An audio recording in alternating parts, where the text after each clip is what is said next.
Mesdames, Mesdemoiselles, Messieurs, bonsoir et bienvenue dans ce Facebook Live très grave. La liberté est ce que le droit permet de faire selon la loi, disait Montesquieu. Aujourd'hui, nous sommes presque privés de liberté. Chacun de nous est confiné ou mis en quarantaine ou presque assigné à résidence, voire en prison. Est devenu d'ailleurs un délit dans des pays démocratiques, en Europe et en Afrique également. C'est une énorme prison qui est en train de se former avec la fermeture de toutes les frontières aéroportuaires, maritimes, frontalières. Notre seul délit est que nous n'avons pas commis de délit. Notre seul délit est que nous avons un ennemi invisible qui nous poursuit, qui nous met dans cette véritable prison où, comme je le disais, mettre pied dehors peut vous apporter, par exemple en France, une amende de 135 €. 10 000 contrôles en une seule journée.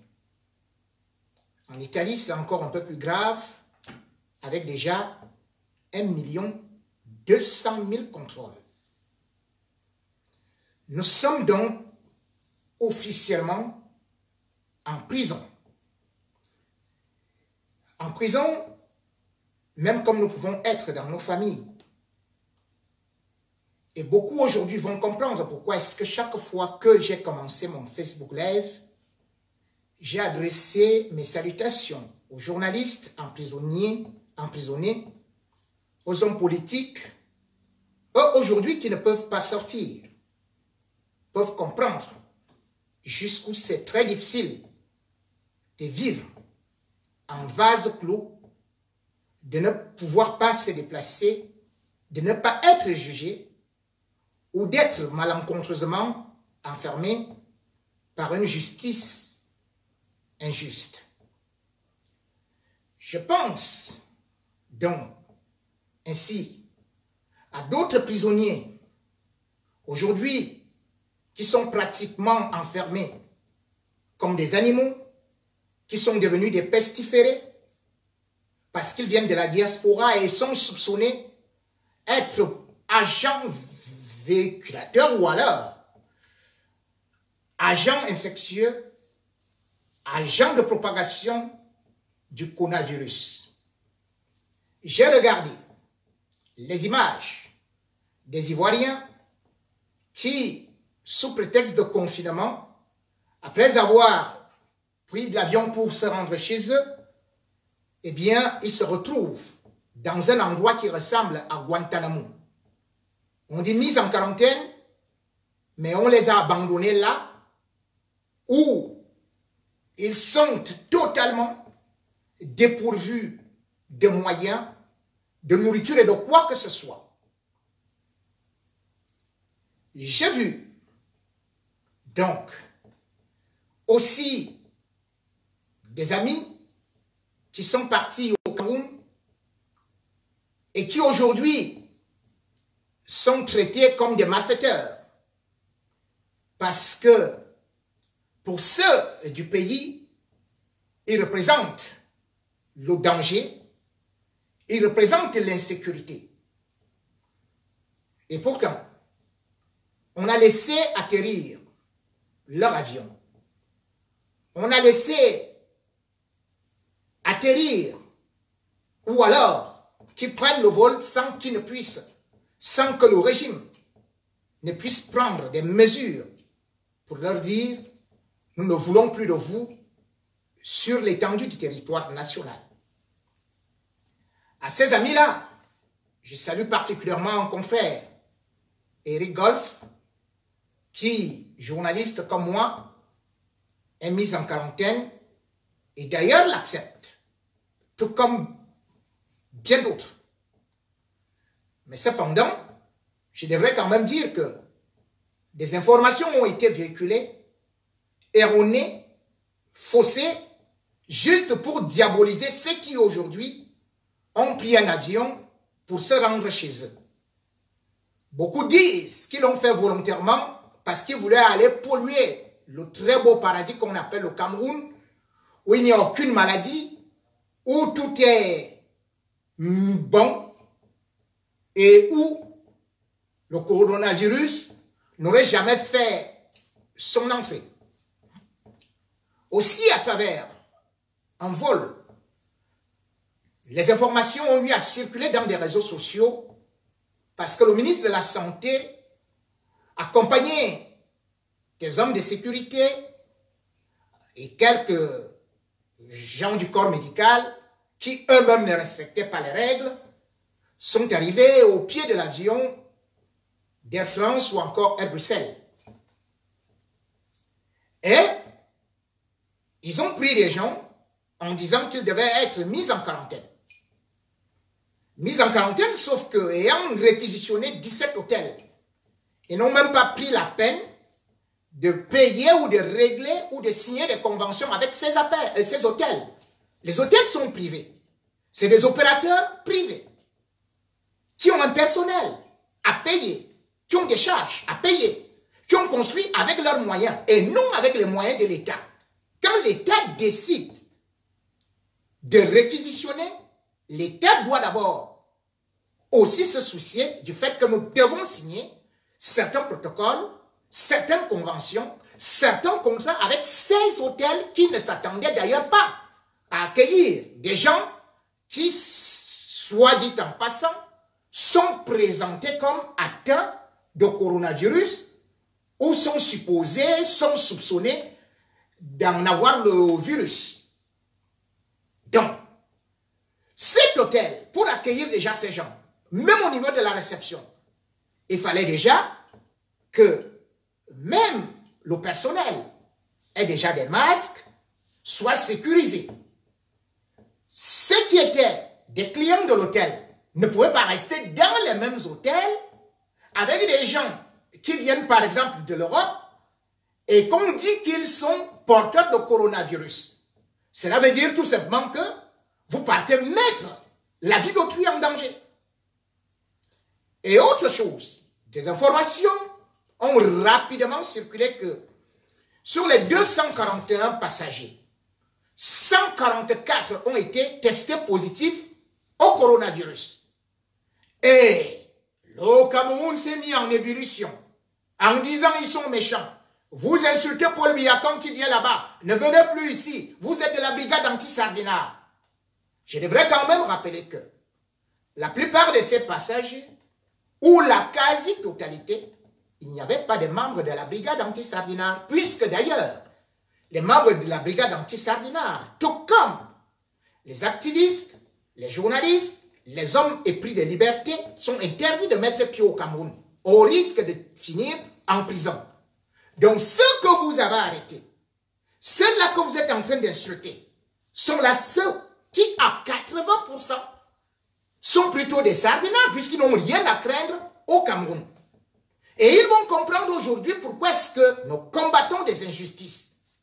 Parce que lorsque nous disons qu'un régime ne doit pas être aussi dictatorial, ne doit pas aussi être empirique, il vient nous dire le Cameroun est bon. Mais aujourd'hui, il découvre les réalités d'un pays qui n'accepte pas sa diaspora, qui n'accepte pas ceux qui peuvent venir de l'extérieur bien qu'investissant au pays. Et que fera-t-on donc? Eh bien, il fallait les présenter comme étant des démons. Comment pouvait-on dire que 144 personnes venant de l'Europe étaient testées positif au coronavirus, puisque c'est impossible. C'est impossible. Le Cameroun n'a pas ces capacités. Parce que, même en France, en Italie, en Espagne, ce n'est pas comme ça qu'on fait le test au coronavirus. Quand on arrive même à l'hôpital, on vous prend certes de la température, on vous demande si vous avez certains signes, mais par la suite, si vous les présentez, il y a quand même des tests qu'on fait. C'est-à-dire, par exemple, l'écoulement nasal qu'on va essayer de prendre avec une technique qu'on appelle thermo-densomètre, quelque chose comme ça. Je ne suis pas complètement spécialiste, mais il faudrait qu'on envoie ces prélèvements dans un laboratoire agréé. Et ce laboratoire agréé doit renvoyer au moins 300 images. Je dis bien 300 images. Et il faudrait que c'est un virologue, un infectiologue, qui détermine que quelqu'un est atteint du coronavirus.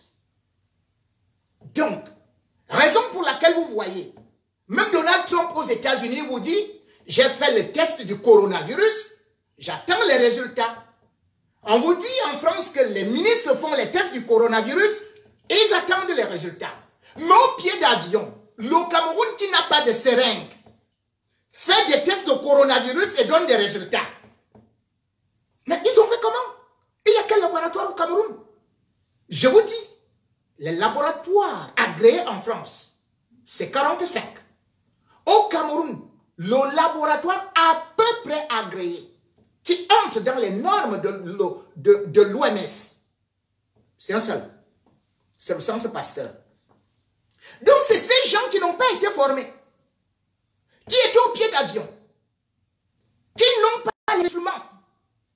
C'est eux qui ont détecté le coronavirus auprès des gens venant de la France.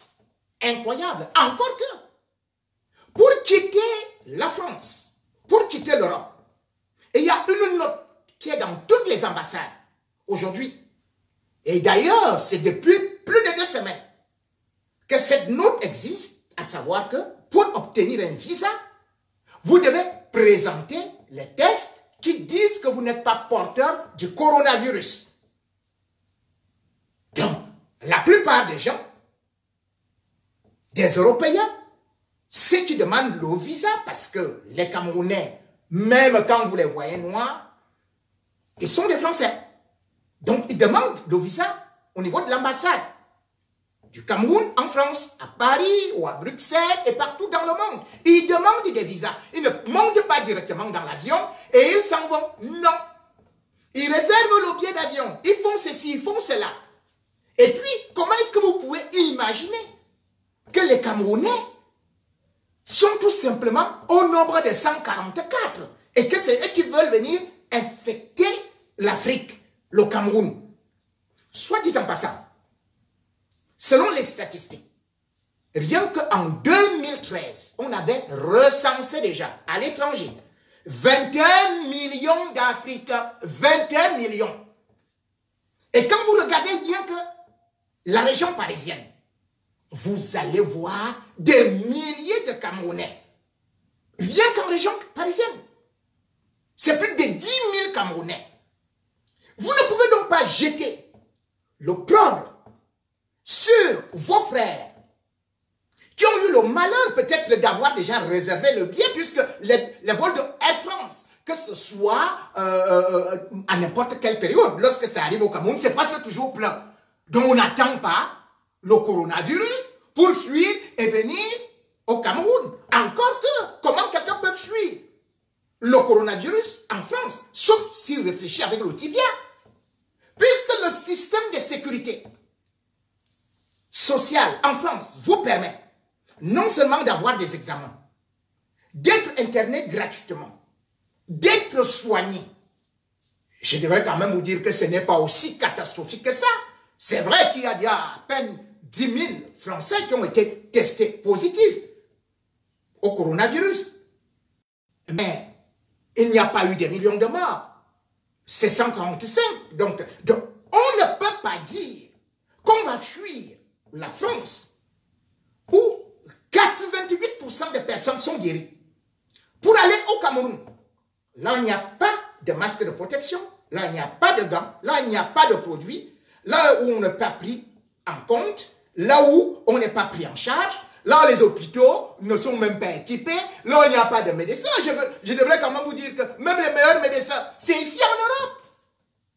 Même ceux du Cameroun, ceux de l'Afrique, c'est ici en Europe. Et il y a 75 000 médecins infirmiers issus de l'Afrique subsaharienne qui ont été recensés dans les pays européens. Ils exercent ici, j'ai dit 75 000. La plupart qui sont là-bas, oui, je ne veux pas les insulter, mais ils savent que parfois, les formations, l'adaptation sont très compliquées en Afrique par rapport aux nouveaux matériels qui arrivent ici et partout dans le monde. Donc, on vous dit que voilà les Camerounais qui sont porteurs du virus. Quand bien même ils sortiront de la quarantaine, on va les considérer comme des malfrats dans tous les endroits où ils vont se présenter.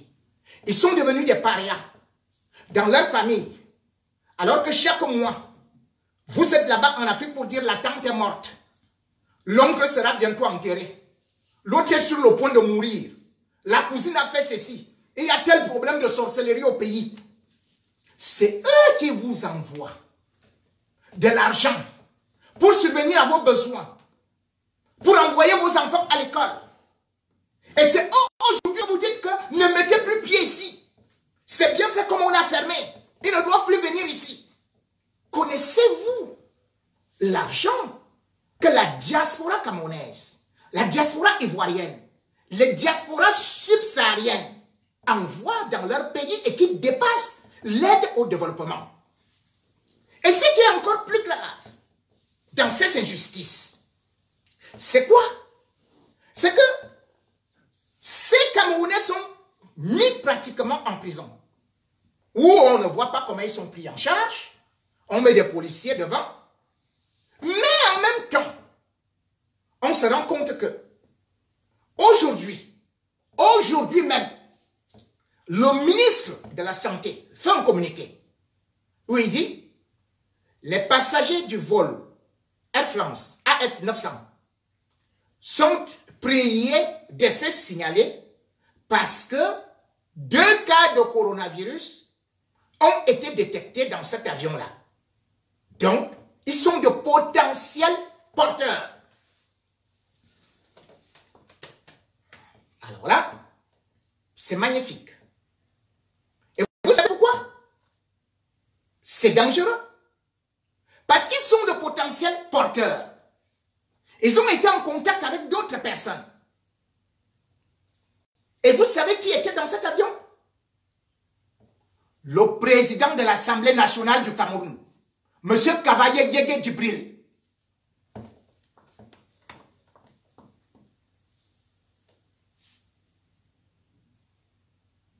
Vous dites qu'il faut respecter, il faut saluer les mesures gouvernementales.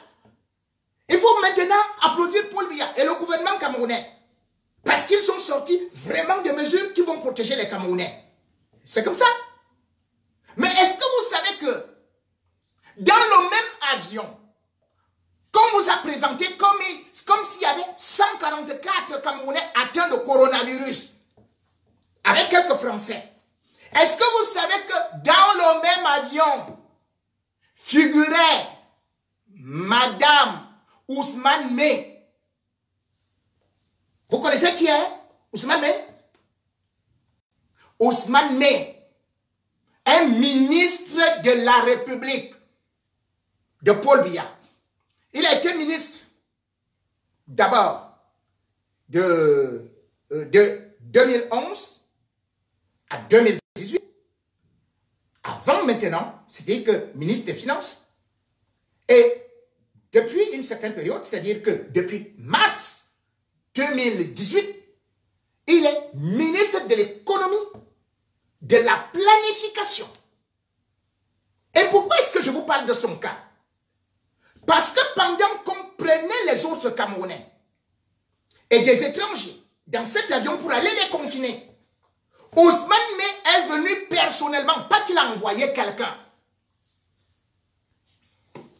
Au pied de l'avion, il a fait sortir son épouse.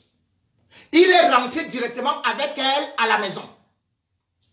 Et aujourd'hui, vous allez voir, il a appelé la CRTV. Il a appelé Charles Ndongo. Ils ont monté une équipe. C'est-à-dire que, à partir de ce soir, peut-être même comme je suis en train de faire le direct là, vous allez voir que Madame Ousmane Mey sera filmée dans un hôtel pour justifier qu'elle est confinée. Parce que maintenant, tout le monde dit, mais c'est pas possible, pourquoi qu'elle n'est pas confinée? On ne la voit dans aucun hôtel. Donc on s'est arrangé à faire que l'épouse du ministre, qui était dans l'avion, comme on dit, qu'il y a 144 cas de coronavirus, alors que le Cameroun lui-même ne fait qu'annoncer 13 cas de coronavirus, ce qui signifie que ceux qui vous parlent au quartier, là, et ceux qui diffusent des fausses informations, vous voyez donc que c'est de la manipulation. Il ne vous donne pas le nom de Madame Ousmane Mey. Elle ira donc à l'hôtel. Ce soir, on va la filmer. Charles Ndongo a programmé une équipe pour aller la filmer dans l'hôtel où elle va dire qu'elle est confinée. Dès qu'on va rentrer avec ce reportage, on va vous diffuser ça à la télé. C'est moi qui vous dis. Vous savez que tout ce que je vous ai dit se vérifie toujours après. Je ne suis pas prophète. Je n'ai que des informations vérifiables à la source. Moi, je ne fais pas du commérage. Et je parle avec des preuves. Vous allez voir Madame Ousmane Mey. Dès qu'elle va finir cette théâtralité rampante médiatique, elle va repartir avec son mari à la maison.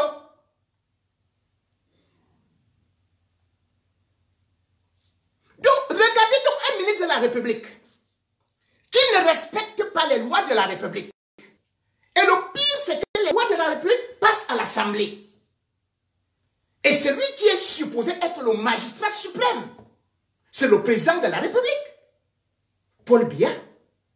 Alors, le président de la République prend des mesures où il dit pas plus de 50 personnes.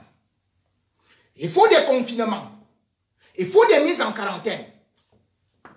Voilà le président de l'Assemblée nationale, Kavaye Yege Djibril. Il est malade en France, hospitalisé. Mais comme il sait que c'est maintenant la rentrée de l'Assemblée nationale, il arrive à l'aéroport de Roissy-Charles de Gaulle, sans même demander l'autorisation des médecins français. Boum! Il va partir, prendre le vol, on l'arrête, on lui dit, mais monsieur, vous êtes malade, comment est-ce que vous dandinez comme ça? On fait qu'il rentre pour qu'il prenne l'autorisation. Il contraint les médecins à lui donner une autorisation pour rentrer à la maison. Mais le bon monsieur part avec cette autorisation.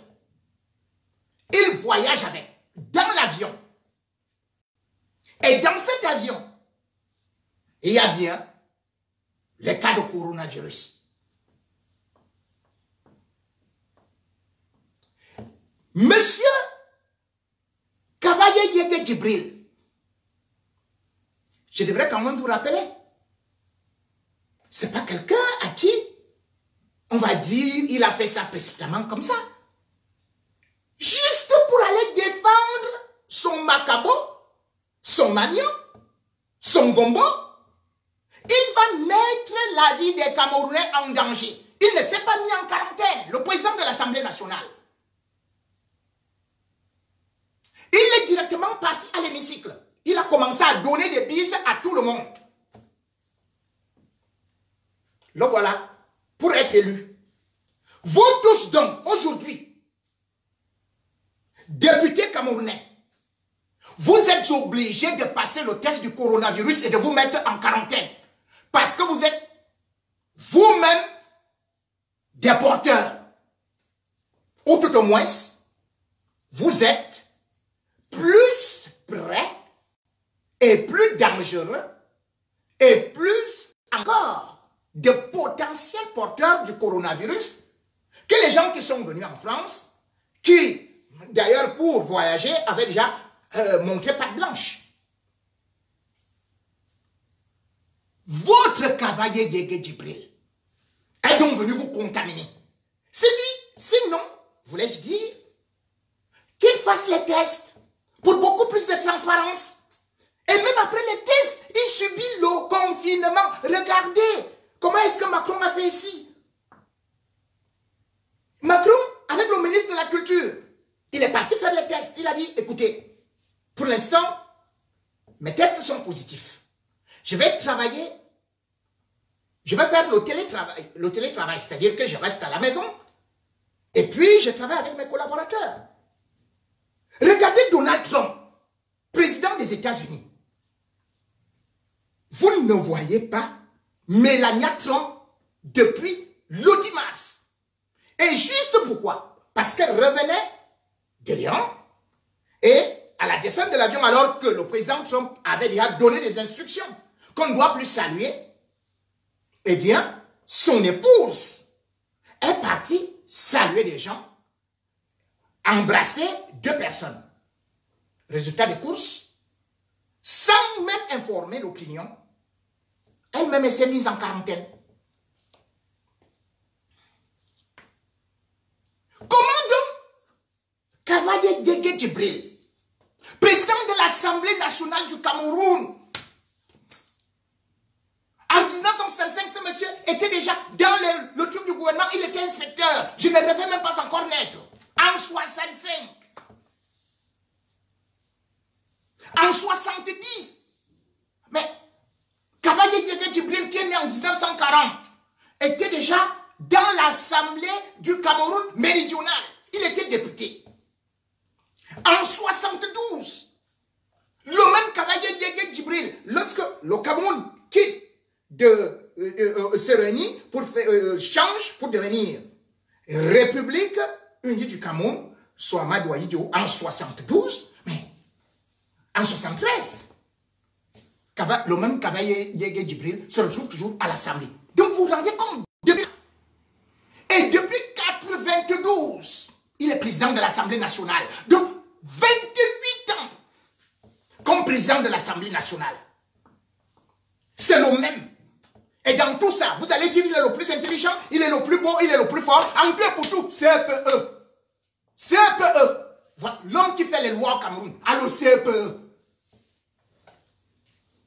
Et c'est lui qui vient distribuer le coronavirus. C'est lui le plus grand patriote. Il ne peut pas être mis en quarantaine. Non. Les lois sont faites pour les autres, pas pour lui. Il fait les lois contre les autres, pas pour lui. Il va contaminer tout un parlement. Et vous voulez qu'on dise que c'est lui, le grand patriote, que les Camerounais doivent respecter cette loi-là? Nous m'entendons-nous? Soit tout le monde est en prison, respecte les consignes, soit vous laissez les autres libres. On ne peut pas laisser certaines personnalités, ministres, Ousmane Mey, Cavalier Yégué Djibril, président de l'Assemblée nationale, piétiner les lois d'une république bananière.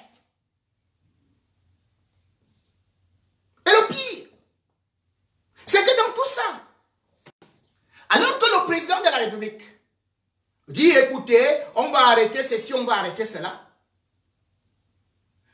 Cavalier Yégué Djibril a signé hier, juste après les instructions du chef de l'État. Lui, il signe hier qu'il doit tenir l'Assemblée nationale, c'est-à-dire qu'il réunit tous les députés de l'Assemblée nationale pour une session ordinaire, pas extraordinaire, le 20 mars. Le 20 mars, c'est-à-dire demain. Combien de députés? 180 députés. Ceux qui regardent les télévisions françaises ont pu voir aujourd'hui les membres du gouvernement passer devant l'Assemblée. Mais c'était une séance spéciale où on n'avait pas de députés. Il y avait juste quelques miettes comme ça.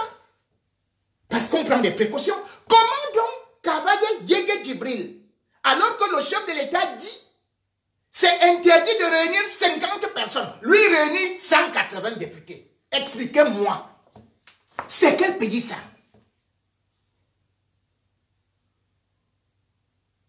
Il réunit 180 députés. Et de l'autre côté, celui qui est supposé être le plus grand juriste, magistrat en hiérarchie, ministre depuis 1982, ministre de la Justice, Laurent Esso. Laurent Esso sort une décision le même jour. C'est-à-dire que pendant que Cavaye Yege Djibril dit, venez travailler à l'Assemblée, 180 personnes, à huis clos. Sans oublier et tout, les secrétaires, les machins qui seront là. Et tout. Non, il dit, bon, venez. Le ministre de la Justice, Laurent Esso, il sort une note. Il dit, suspension des audiences pendant minimum un an, un mois. Donc, imaginez, pour tenir les audiences, mais la justice camerounaise, vous avez vu même les procès de Maurice Kamto, il disait qu'ils doivent tenir le procès de Maurice Kamto à huis clos. Est-ce qu'il y a souvent au palais de justice plus de 50 personnes? La justice camerounaise qui a déjà des retards. Les gens ont été jugés depuis 10 ans, 15 ans. Ils se retrouvent emprisonnés. Au lieu de les juger ou de décongestionner les prisons. Ils vous disent, non, on ne juge plus. Tout le monde reste en prison. Et quelles sont donc les prisons? Puisque si on regarde dans la logique de la loi, vous ne voulez pas les regroupements de plus de 100 personnes. Mais, les prisons, puisque vous dites que vous respectez les normes internationales, vous respectez les consignes de l'OMS, mais les prisons du Cameroun, les prisons d'Afrique, est-ce que vous pouvez m'en parler? Puisque, en même temps, on arrête les gens partout, à gauche et à droite, et on les envoie en prison. La prison de Yaoundé a été faite pour moins de 900 places. Aujourd'hui, on se retrouve à 6000 personnes dedans. 6000 personnes. Moi, j'ai été dans cette prison, au Kosovo, où je vous ai dit, dans une chambre de 4 mètres sur 5, j'ai trouvé 47 personnes dans la cellule la moins peuplée. Et j'étais la 48e. Quand je sortais de cette prison-là, parce que vous dormez par terre et vous êtes entassés les uns sur les autres. Donc, imaginez, le Kosovo seul, c'est 3000 personnes. Alors que c'est prévu pour 300 personnes. Les voilà qui sont là, entassés. Et quelqu'un viendra de l'extérieur pour rendre visite aux prisonniers. Il aura un bon coronavirus. Il va donner ça à un prisonnier qui va contaminer tout le Kosovo. Et tout le Kosovo plus toute la prison. 6000 personnes. Aucun test, rien. Puisque je vous ai dit que c'est au Cameroun qu'on vous dit que oh là là, nous on peut faire les tests de machin de coronavirus et des gens qui descendent de l'avion. C'est faux. Les tests de coronavirus, il n'y a qu'en Chine. C'est la Chine qui a mis un procédé qu'on appelle l'IAI, c'est un appareil qui vous permet en 15 secondes de dire que lui n'a pas avoir le coronavirus et c'est à peu près à 90%. Ce n'est même pas encore en Europe. Et ce n'est nulle part en Afrique. Ils font donc comment? Et en prison. Là où j'étais, où j'ai vu des gens mourir de tuberculose. Là où j'ai vu des gens attraper les dartres. Attraper toutes sortes de maladies. Les cadavres pourris. Vous dites, on ne peut plus juger qui que ce soit. Tout le monde reste en prison pendant l'épidémie du coronavirus. On le décongestionne. Donc voilà un foyer. Des foyers des prisons camerounaises qui seront remplies de coronavirus. C'est la même chose, comme j'ai dit, le Cameroun n'est pas seul. Même la Côte d'Ivoire, la maison d'arrêt d'Abidjan, mais elle a été prévue pour 1500 places. Aujourd'hui, il y a 7000 personnes dedans. C'est pour ça que je profite pour apporter tout mon soutien à Paul Tchouta, qui se retrouve là-bas. Le journaliste qui n'a fait que son métier. À Martinez Zogo, qui se retrouve là-bas, qui n'a fait que son métier. À Gilbert Paola, qui a dénoncé pas mal de gens, et qui a dénoncé justement ce Laurent Esso. J'apporte mon soutien aux politiciens qui se retrouvent là, juste pour des injustices, comme Mamadou Mota, et qui aujourd'hui subit la furia de ce régime. Il reste en prison pour rien. Il peut mourir de coronavirus là-bas. Le coronavirus, ce n'est pas une affaire qui attrape tel, qui attrape tel. Comme je le disais tout de suite. Ils viennent vous mentir. Oh non, c'est une affaire seulement des Blancs. Après, vous disent que c'est une affaire, le coronavirus ne vit pas au soleil. Après, vous disent qu'on peut soigner le coronavirus en faisant ceci et cela. Oh non, mais attendez. Si le coronavirus ne résiste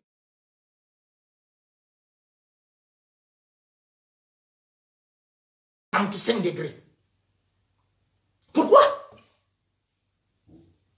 Il fait plus chaud au Cameroun qu'à Dubaï. Si le coronavirus n'avait pas d'effet, est-ce que vous savez que Rose Compaoré,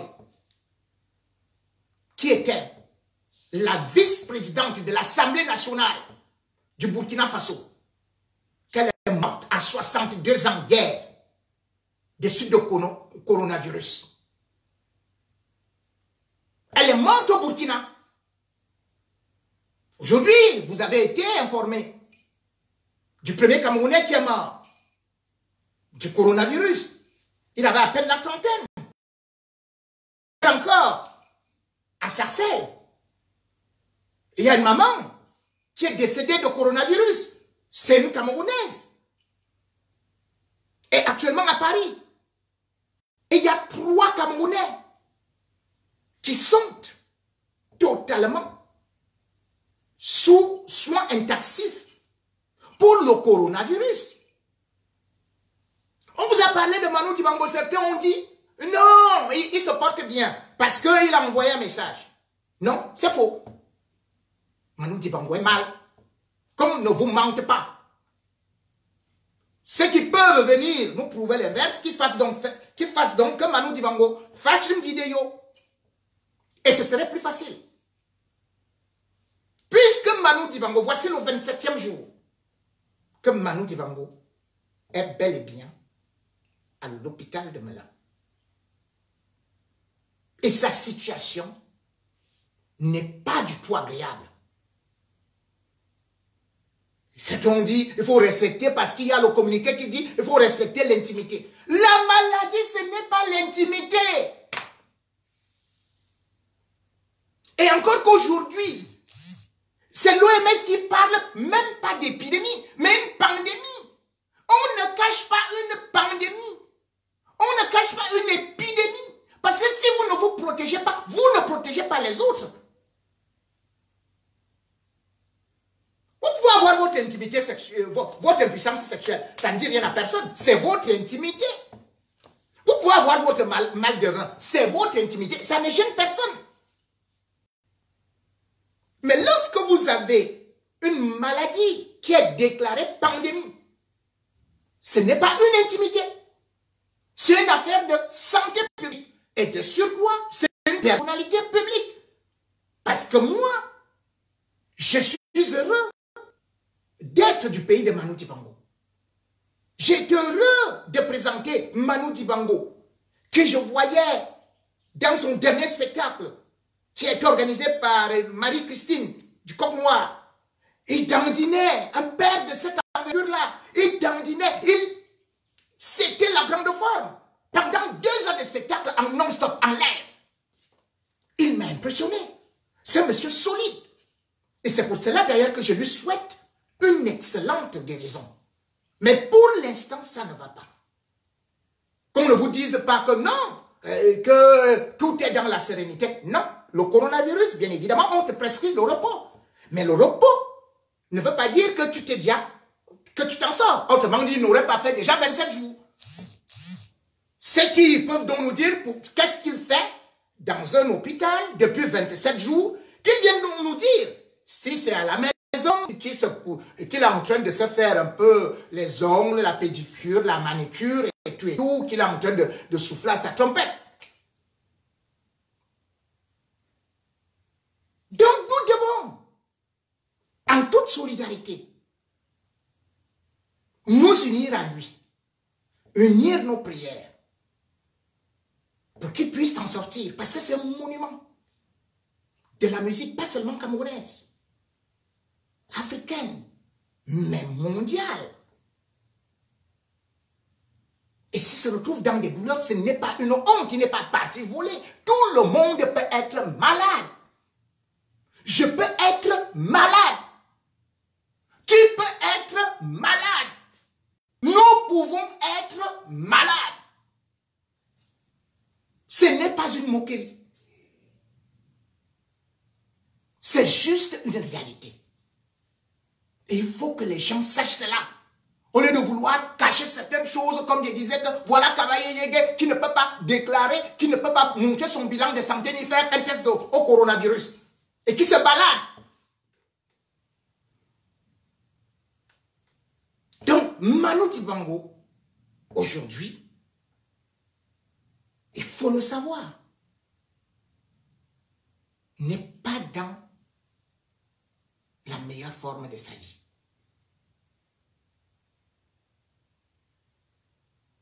Par contre, les rumeurs qui ont circulé concernant Lady Ponce, qu'elle aurait contracté le coronavirus, sont complètement fausses, erronées. Lady Ponce a bel et bien déjà fait son test avant même de partir au Cameroun.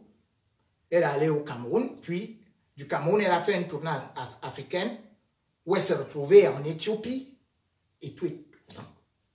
Pour vous le dire. D'autres stars en sont frappés, particulièrement dans le milieu sportif. Parce que le premier joueur, c'est un Gambien, africain. Et pourquoi je cite les Africains? Parce qu'on a voulu vous faire croire que nous avons une immunité naturelle. Il a été le premier à être testé positif. Il évolue à la Sampdoria des jeunes. Le deuxième, c'est un Camerounais. Joël Matip, de Liverpool. Son état s'améliore légèrement aux dernières informations que j'ai eues ce matin. Mais il est mis en quarantaine.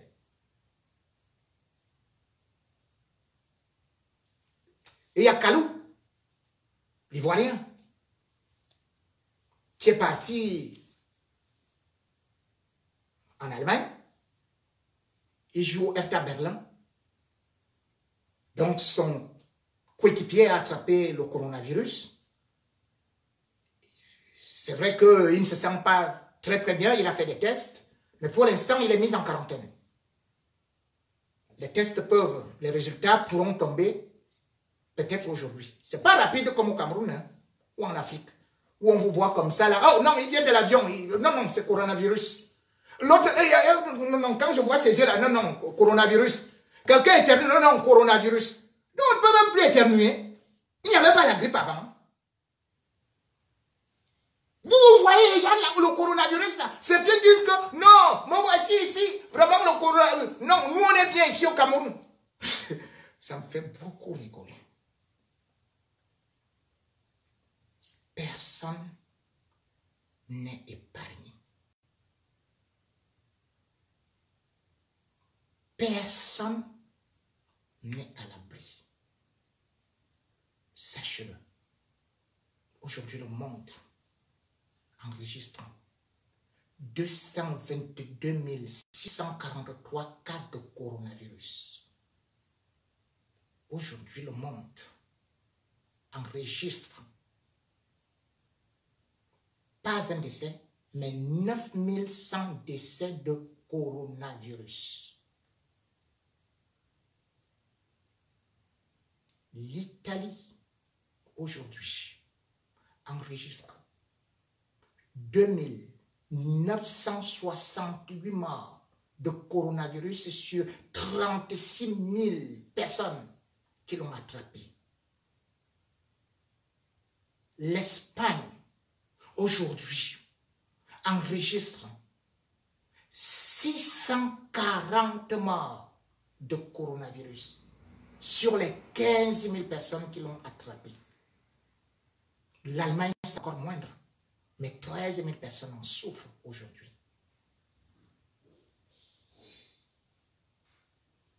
La France, c'est 264 personnes qui sont déjà décédées de coronavirus.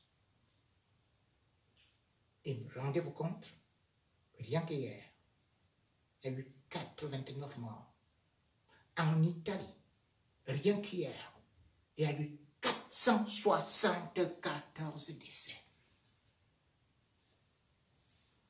Au départ, beaucoup disaient, non, ça ne nous concerne pas. Oui, ça nous concerne. Et je vais vous prouver que nous sommes et nous serons encore beaucoup plus en danger que la Chine.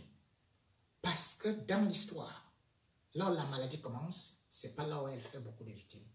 Certes, il y a eu plus de 80 000 personnes qui ont attrapé le coronavirus à Wuhan.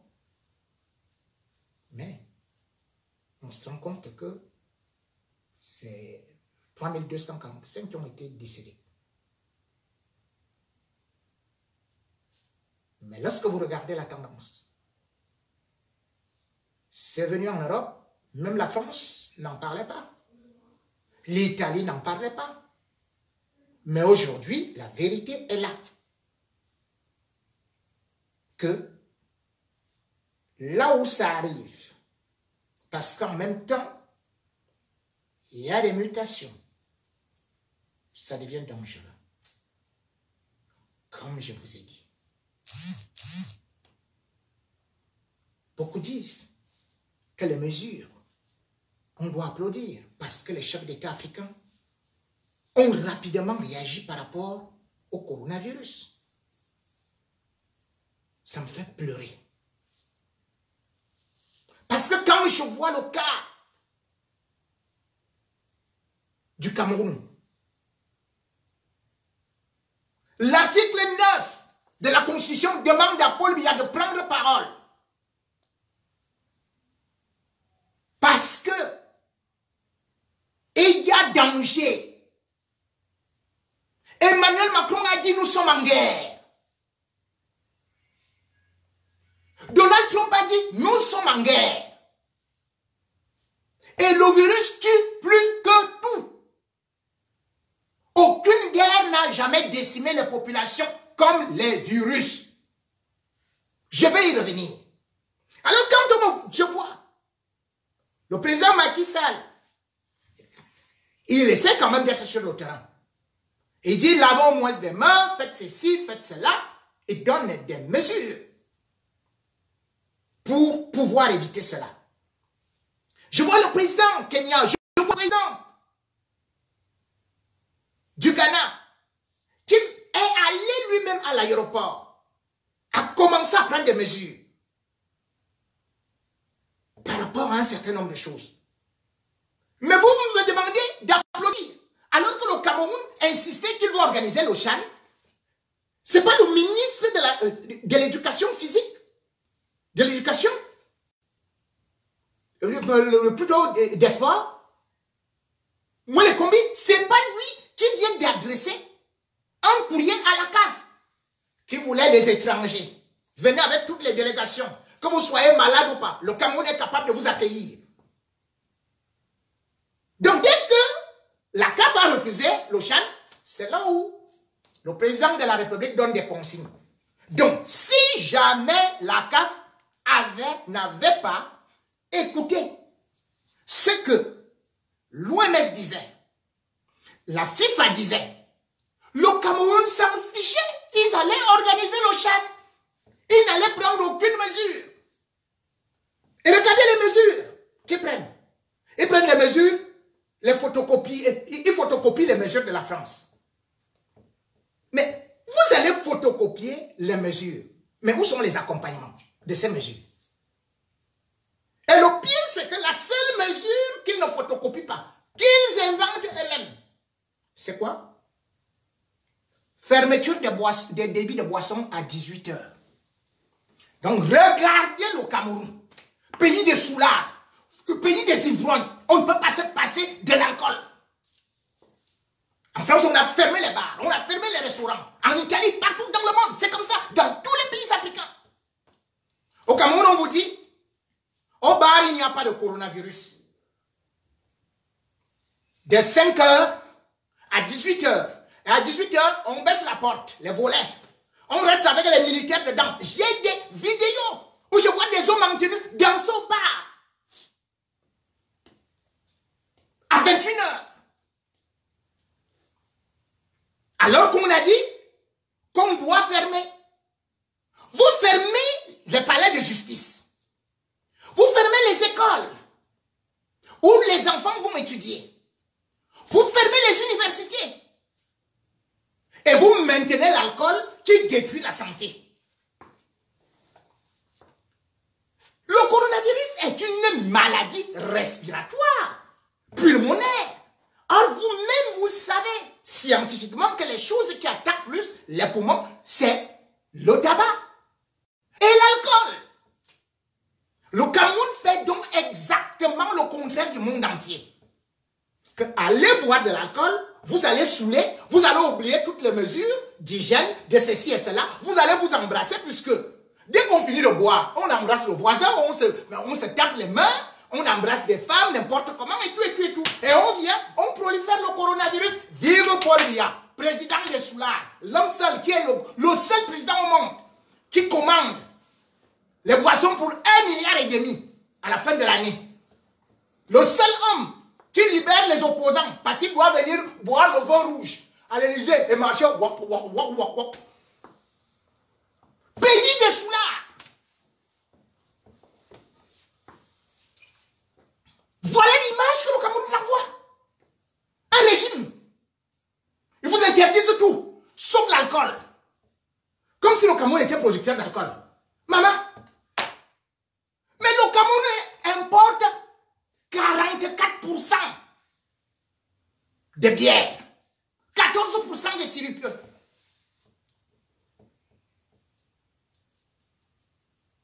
Sans compter les champagnes, les machins, tout et tout. Voilà tout ce qu'ils font. Tout l'argent du Cameroun va dans les alcools. Vous dites, fermez ceci, fermez cela. Où sont les mesures d'accompagnement? Moi, je vous dis par exemple les mesures d'accompagnement, sans prendre la France comme un pays qui est le modèle, le top des tops. Non, loin de là. Mais vous avez suivi. Emmanuel Macron dit, confinement, vous restez chez vous. Il injecte, combien? Il injecte 300 milliards. Il dit, vous ne payez pas d'eau, d'électricité, de loyer. Il aide les entreprises. Au Cameroun, on ferme, on ne prend aucune mesure économique. Donc les entreprises là vont faire comment? Donc après le coronavirus, tout le monde, ben skin.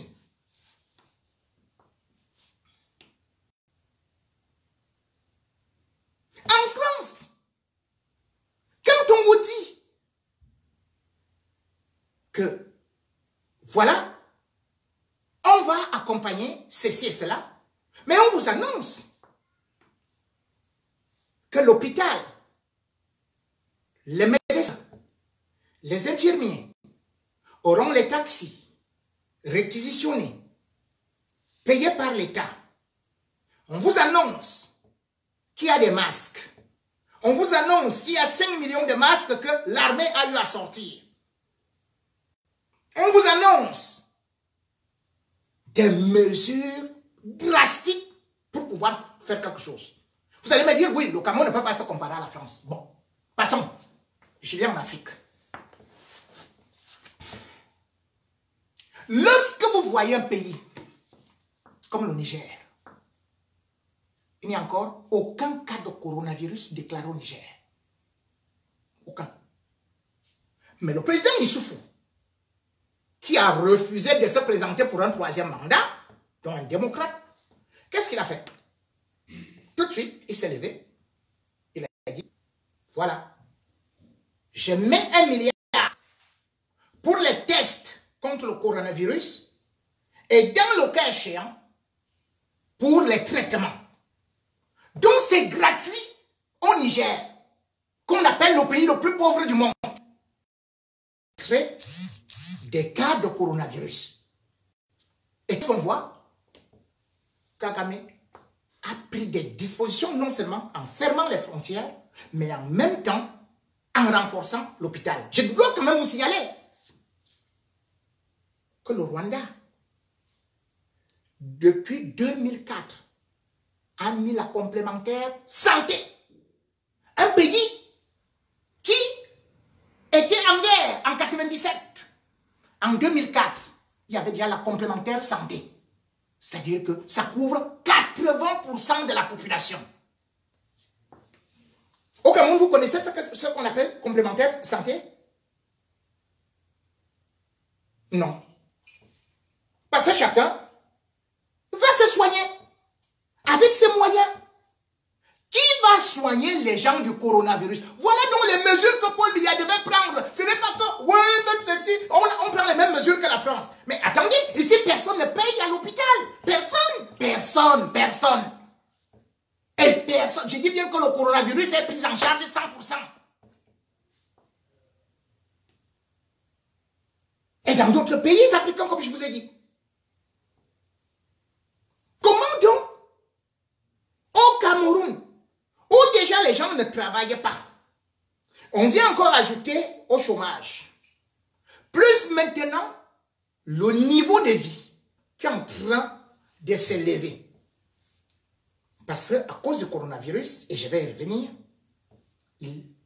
le niveau de vie, le panier de la ménagère, ce sera quasiment impossible. La preuve, vous qui êtes là-bas au Cameroun, vous me dites souvent que je suis ici, je fais comment pour connaître les choses. La tomate de 100 francs, c'est aujourd'hui 200 francs. Oui. Le riz a augmenté à 3000 francs. Rien que depuis hier, hein, qu'on a annoncé là. Pourquoi? Parce que les frontières sont bloquées. Donc apprêtez-vous à mourir de faim. Apprêtez-vous à mourir de faim. Il faut le savoir. Parce que il faut que je vous dise quand même, lorsqu'on décide de fermer comme ça là, les frontières, alors qu'on n'a pas de réserve, on n'a pas ce qu'on appelle le trésor de guerre. Le premier trésor de guerre, c'est la nourriture. Vous dites, non, on a fermé toutes les frontières. C'est comme si quelqu'un dit, j'ai fermé la morgue. Vous allez vivre avec quoi? Je devrais vous rappeler que le Cameroun, rien que pour le riz, il l'importe. Parce que les denrées, le riz que le Cameroun produit et l'Afrique ne couvrent que 60%. Donc les 40%, il faut les prendre à l'étranger. Je vous rappelle que pour des denrées alimentaires, l'Afrique importe à l'étranger, en Europe, aux États-Unis. En Europe, c'est 18,5 milliards de dollars qu'il faut importer la nourriture pour manger. 40 milliards pour les autres. Pour les autres pays, c'est-à-dire que 40 milliards de dollars hein, pour se nourrir. On prend ça à l'étranger. 40 milliards. Alors que en 2010, l'Afrique n'importait que pour 14 milliards et demi de denrées alimentaires. Mais les présidents incompétents, francophones, dont Paul Biya en tête, ont été incapables de lancer leur peuple pour développer l'agriculture, la pisciculture, l'élevage et tout et tout. Tout le monde a les NAM avec les vestes cravates. Vous voilà, vous allez manger les vestes et les cravates là.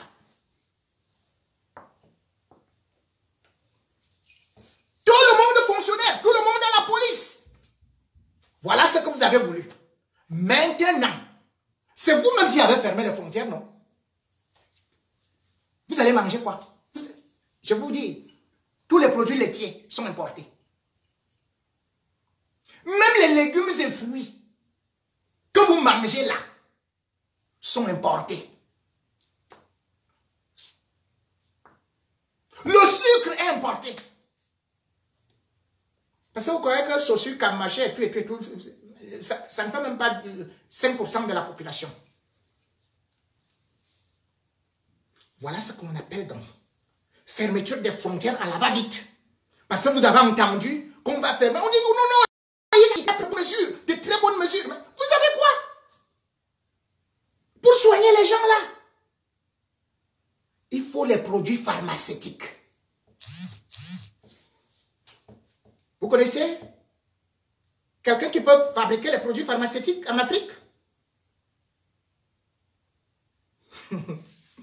L'Afrique subsaharienne, l'Afrique noire, nos frères noirs là, avec leur cœur noir, qui viennent seulement se soigner ici, en Europe. En tout et pour tout, c'est 3% de production des médicaments. 3% à l'échelle mondiale. Et l'Afrique enregistre le plus gros taux de décès, 24%, alors que l'Afrique représente 13% de la population mondiale. Est-ce que vous êtes normaux? Parce qu'il manque de médicaments. Tous les médicaments, c'est à l'étranger. Vous connaissez combien est-ce que l'Afrique a importé des médicaments en 2019? 45 milliards. 45 milliards de dollars. Je dis bien dollars, hein, dollars. Donc vous multipliez ça là. Pour bien comprendre. Parce que quand vous entendez milliards là, vous dites ah c'est facile et tout, ils n'ont rien pris. Puisque toute l'Afrique, pour même exporter, avoir de l'argent, payer les fonctionnaires là, vous comptez sur quoi? Sur le pétrole. Puisque toutes les exportations de l'Afrique que vous voyez là, c'est 550 milliards de dollars par an. Et sur ça, c'est le pétrole, à 90%. Vous allez faire comment? Vous avez dit, fermons les frontières. Donc c'est le pétrole que vous irez vendre. Hein? Franchement, des gouvernements de crétins, d'inconscients, économiquement parlant, incompétents, mentalement schizophrènes, des fous furieux qui dirigent l'Afrique. Donc c'est comme ça. Vous n'avez pas de médicaments. Mais vous avez des ministères de la recherche. Où on a un ministre de la recherche. Aucun ministre de la recherche en Afrique n'a pris de parole pour parler. Pour expliquer. Même le coronavirus, vous ne parvenez pas à expliquer. Vous n'avez jamais créé un vaccin. Et vous tous, vous êtes docteurs. Ils sont là, dans les chaînes de télé, Vision 4. Ils vont s'asseoir. Canal, quoi. CRTV, ils vont s'asseoir. Média, Afrique Média, ils vont s'asseoir avec les vestes, des cravates. Non, votre part de docteur, là, c'est quoi? Docteur de veste. Après, on dit qu'ils sont instruits. Même pas l'aspirine, même pas le paracétamol que vous pouvez fabriquer. Et pourtant, regardez le Maroc. Le Maroc produit 80% de ses médicaments. Oui! Le Maroc ne demande pas les médicaments qui viennent de l'Allemagne, qui viennent de la France, qui viennent de partout. Tout comme l'Afrique du Sud. Ils produisent leurs médicaments. Mais vous êtes là, ici, assis. Je connais l'école. Long crayon. Il parle de sociologie, de philosophie, du socialisme. Avec des poches vides. Pour aller finalement, dès qu'ils finissent de parler comme ça, là, ils vont s'arrêter là, là où il y a la brouette. Où on vend les faux médicaments qui viennent du Nigeria. C'est ça que vous allez prendre. On va voir comment est-ce que vous allez soigner le coronavirus avec ça. Faut voir. Donc, à une certaine période, est-ce que vous savez que les médicaments, non seulement ça, il faut des appareils, il faut ceci, il faut les tests. Vous allez les prendre où? Voilà la réalité qui vous échappe. Pour ceux qui disent que ils ferment les frontières, qu'ils sont en train de faire une sorte de nationalisme de retardateurs mentaux, du Néandertal, de l'âge du Cro-Magnon et de la pierre taillée. Vous allez faire quoi? Rien du tout. Donc, voilà la réalité. Ah, regardez comment le coronavirus arrive. Petit à petit. Ceux qui disent aux gens qu'ils viennent de la France là pour venir nous contaminer. Eux-mêmes ils fuient Yaoundé pour aller au village. Il n'y a plus les sorciers au village. Vous partez faire les vidéos au village. Donc vous-même vous fuyez déjà. Puisqu'effectivement, les villes africaines, c'est des mégalopoles de microbes. Comme vous avez par exemple Abidjan, 7 millions de personnes. Vous avez Douala, 6 millions de personnes. Mais attendez. Et puis ils se retrouvent dans les bars. Ils ne respectent pas les consignes et machin et tout et tout et tout. Ils n'ont fait rien. Cela veut dire que le coronavirus va se multiplier à la vitesse grand V. C'est comme ça qu'Ebola a fait. C'est comme ça que le sida a fait. Et c'est comme ça que ceux qui disent aujourd'hui, ça ne nous concerne pas. Et qui accusent la diaspora, ils ne comprennent rien. La grippe espagnole a fait comment pour arriver en Afrique? C'était les gens de la diaspora. Et vous ne vous posez même pas de questions. Est-ce que c'est les gens de la diaspora qui ont créé le coronavirus? Le Covid-19? C'est pas eux. Vous êtes là, vous aimez les Chinois. Mais le coronavirus vient en Chine. Il vient de la Chine. Vous connaissez combien de Chinois il y a en Afrique? Vous connaissez combien sont revenus après avoir passé le nouvel an chinois? Alors qu'il y avait le coronavirus? Maintenant, votre problème, c'est Air France, Air Bruxelles. Demandez d'abord aux Chinois qui vous donnent vos terres, vos mines, et qui sont avec vous, qui vous vendent tout.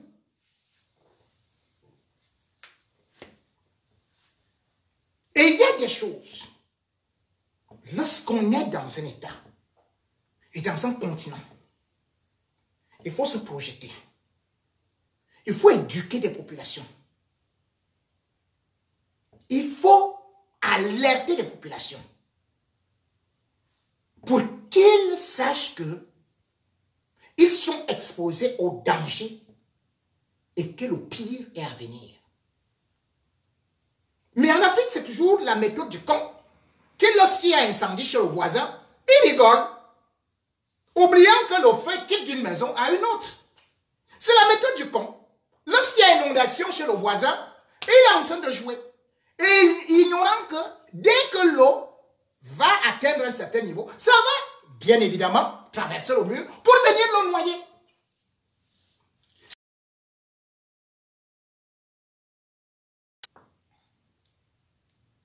Je vous ai parlé tout de suite de la grippe espagnole. Mais le coronavirus, c'est un dérivé de la grippe espagnole. Avec les mêmes conséquences. Quand Emmanuel Macron vous dit Nous sommes en guerre. Beaucoup ne comprennent pas. La guerre contre le virus est plus mortelle que n'importe quelle guerre mondiale. Je vous donne un exemple.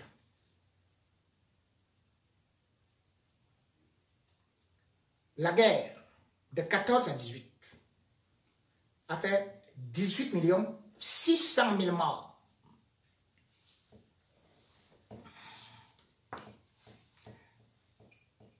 Et vous connaissez combien la grippe espagnole a fait? La grippe espagnole, c'est en 2018 que ça déclenche. En pleine guerre. C'est en pleine guerre que la grippe espagnole va démarrer. Et c'est pour ça que je vais vous dire. Combien vous savez, ça fait? Selon l'Institut Pasteur de Paris, la grippe espagnole a fait dans le monde entre 50 millions et 100 millions de morts. Vous le saviez? En moins d'un an. Entre 50 millions et 100 millions de morts. Vous savez que la grippe espagnole est arrivée en Afrique? On ne vous en parle jamais. Vous connaissez combien ça fait de morts? 6 millions de morts. Parce qu'il n'y a pas de statistiques justes. De ce côté-là.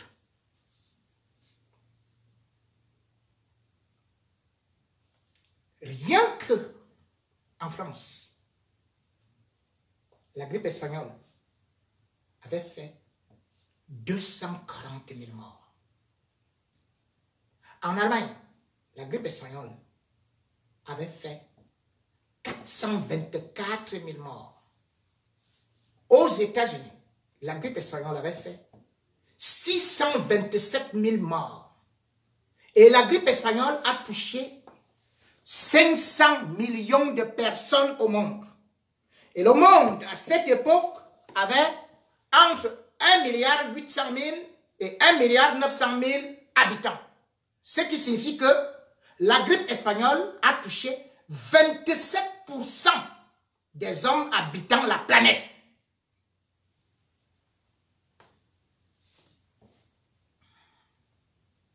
Et quand ça arrivait là, les Africains,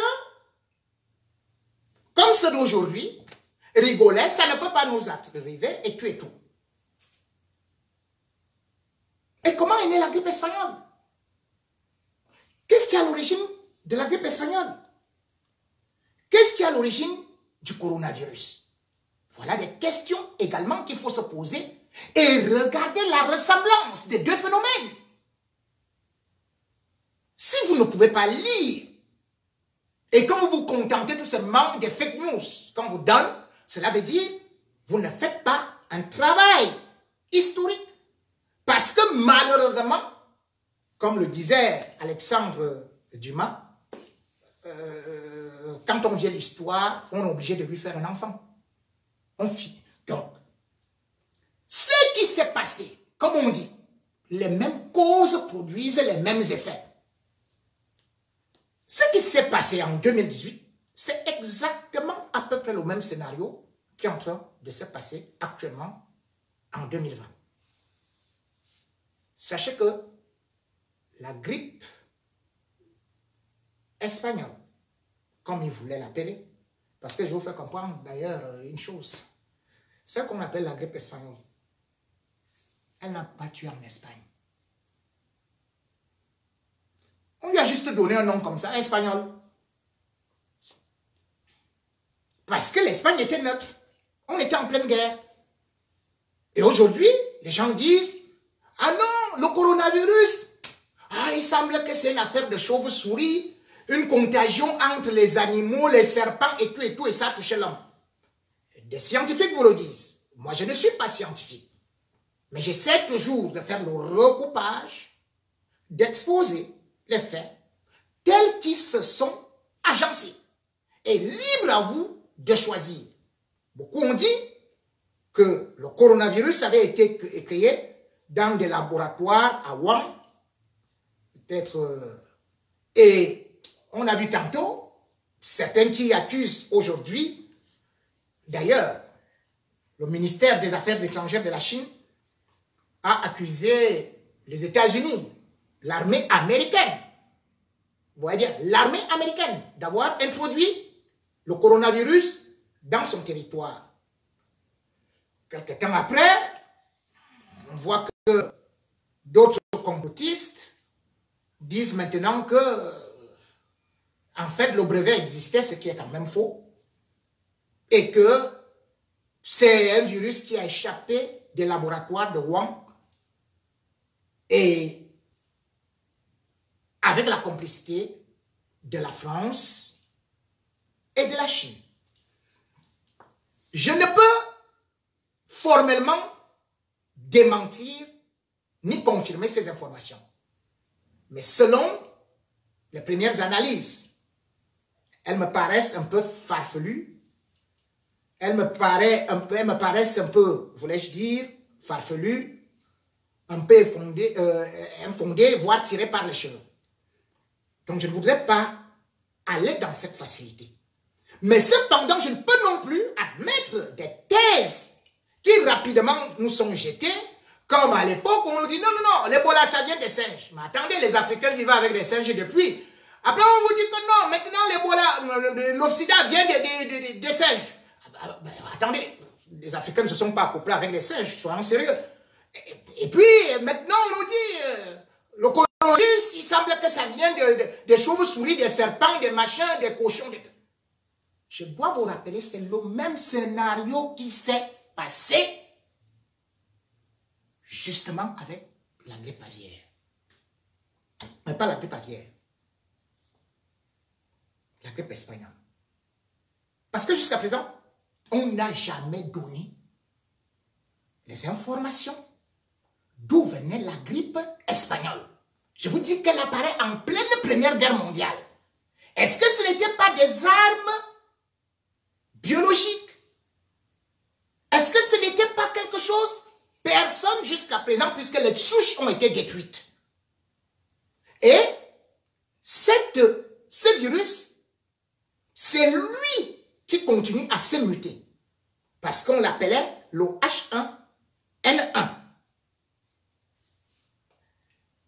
Et on a expliqué aux gens que, sommairement comme ça, c'est né parce que il y avait les trucs, les animaux, les machins et tout ça, ils se sont... Bref, le même scénario qu'à Wuhan.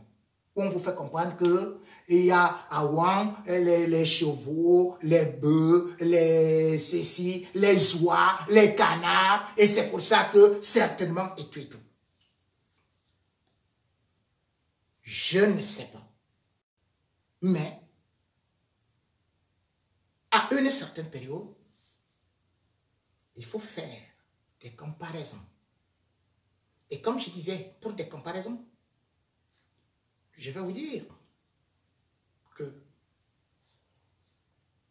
c'est ici en France, en pleine guerre, à Pas-de-Calais, dans un endroit qu'on appelle, c'était le camp des tables. C'est là où les Anglais étaient venus implanter le plus grand hôpital, le plus grand complexe hospitalier.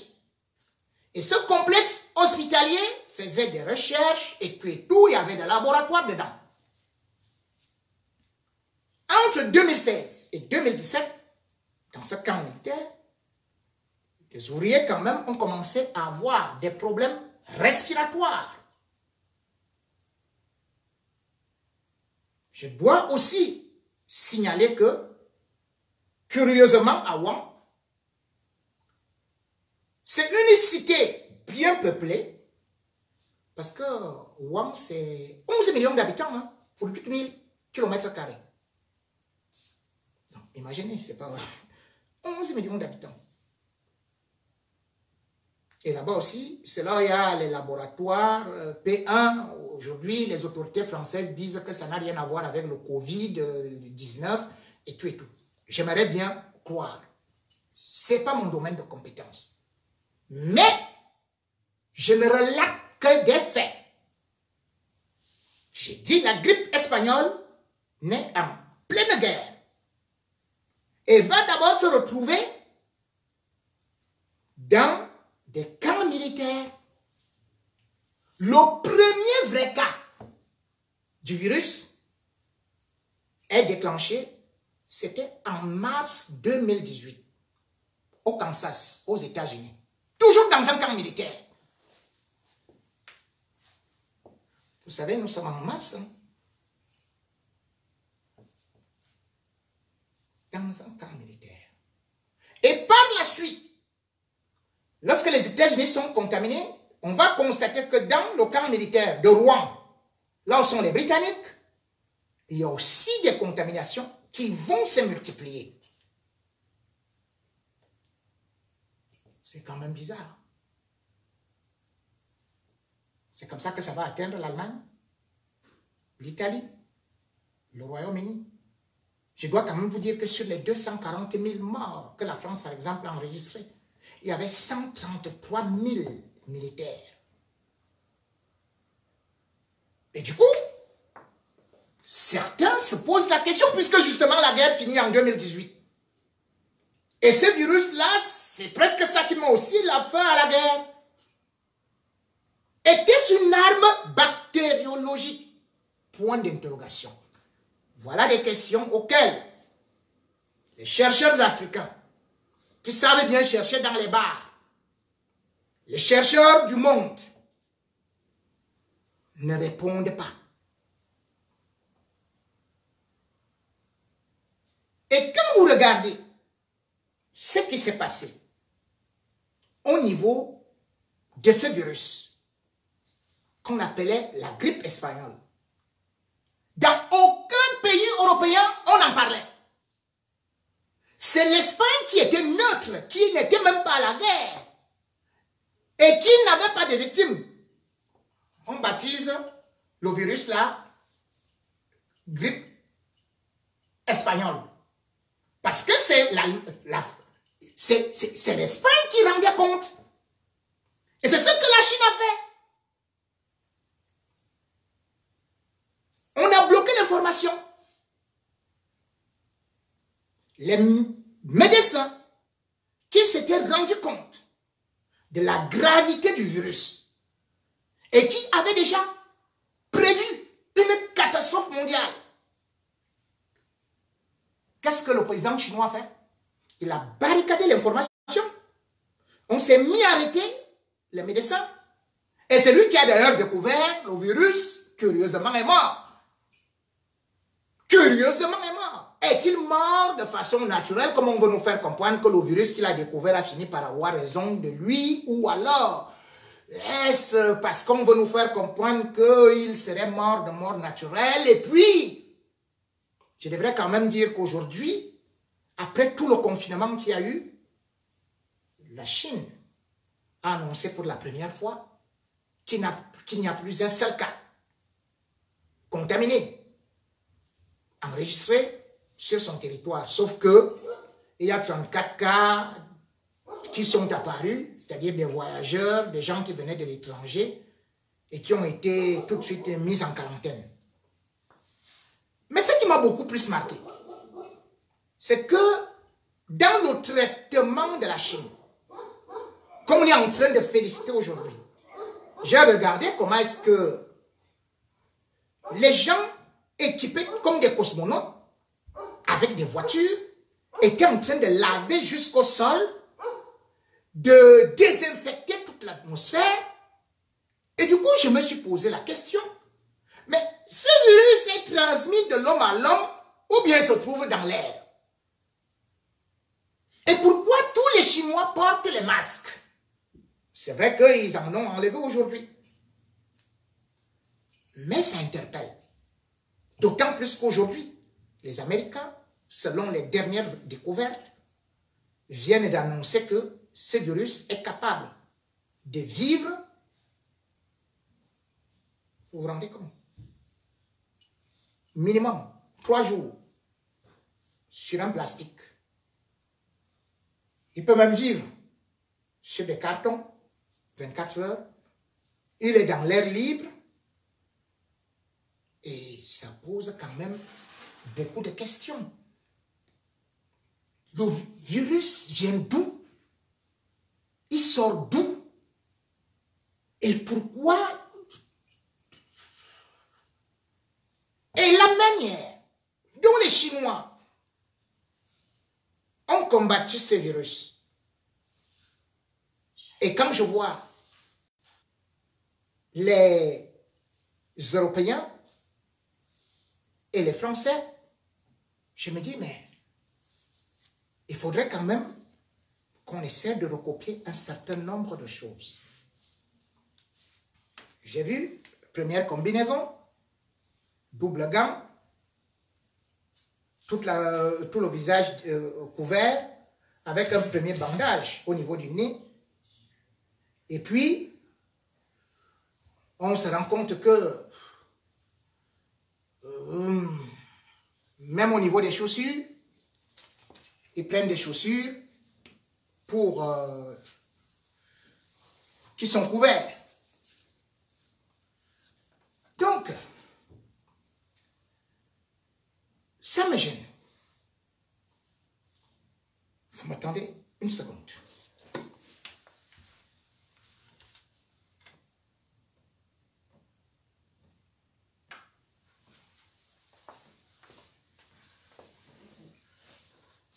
Donc, comme je vous disais, donc pour moi, la grippe espagnole a beaucoup de similitudes avec le coronavirus. Et d'ailleurs, toutes les grippes qu'il y a eu après cela venaient des mutations du H1N1. C'est-à-dire que la grippe espagnole, pour ceux qui... J'ai fait un lapsus tout de suite, peut-être j'ai dit 2018, j'ai bien dit, c'est bien 1918, puisque j'ai parlé de la Première Guerre mondiale. Donc, excusez-moi de ce petit lapsus. Vous allez donc voir que c'était le H1N1.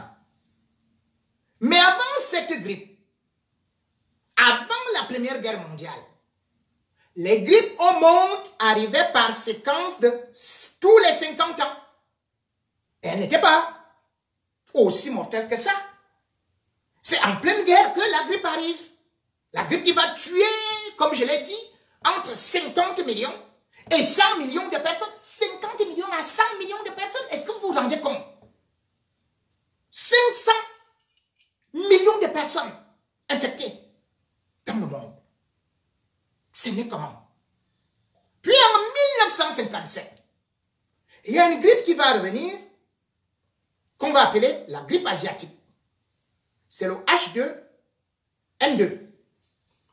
Puis, en 1968, une autre grippe va arriver, qu'on va appeler la grippe de Tokyo.